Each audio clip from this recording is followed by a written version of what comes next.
त्या गोष्टींमुळे यात आयसिस किंवा दहशतवादी संघटनांचा अँगलही नाकारता येत नाही. म्हणूनच आता या प्रकरणामध्ये एटीएसनं एंट्री घेतली आहे. आरोपी झैब अन्सारी याच्या घराची एटीएसनं झडती घेतली आणि त्यानंतर एटीएसला आक्षेपार्ह उल्लेख असलेल्या गोष्टी मजकूरही सापडलेत. जखमीच्या जबाबावरनं तसंच आरोपी झैब अन्सारीच्या चौकशीतूनही हादरवणाऱ्या अनेक गोष्टी समोर आल्यात. मुख्यमंत्री आणि राज्याचे गृहमंत्री देवेंद्र फडणवीस यांनी सुद्धा या घटनेची गंभीर दखल घेतली आहे. या सगळ्या बाबींवरती आपण अगदी सविस्तर या सेगमेंटमध्ये चर्चा करणार आहोत. पण तत्पूर्वी या घटनेशी संबंधित आम्ही जो प्रश्न विचारलाय तो आपण पाहूयात पोल सेंटरला.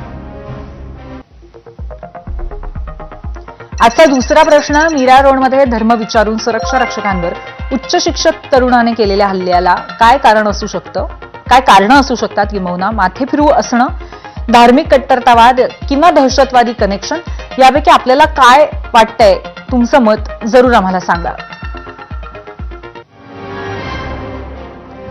आता या हल्ल्यामध्ये जखमी झालेले सुब्रतो सेन यांनी पोलिसांकडे आपला जबाब नोंदवला आणि या हल्ल्याचा घटनाक्रम जबाबात सांगितला. काय माहिती दिली आहे सुब्रतो सेन यांनी आपण पाहूयात ग्राफिक्सच्या माध्यमातून. जाऊयात मीडिया सेंटरला.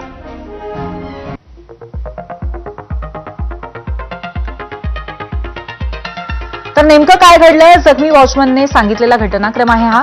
27 तारखेला पहाटे 3 वाजता आरोपी झैब जुनेद अन्सारी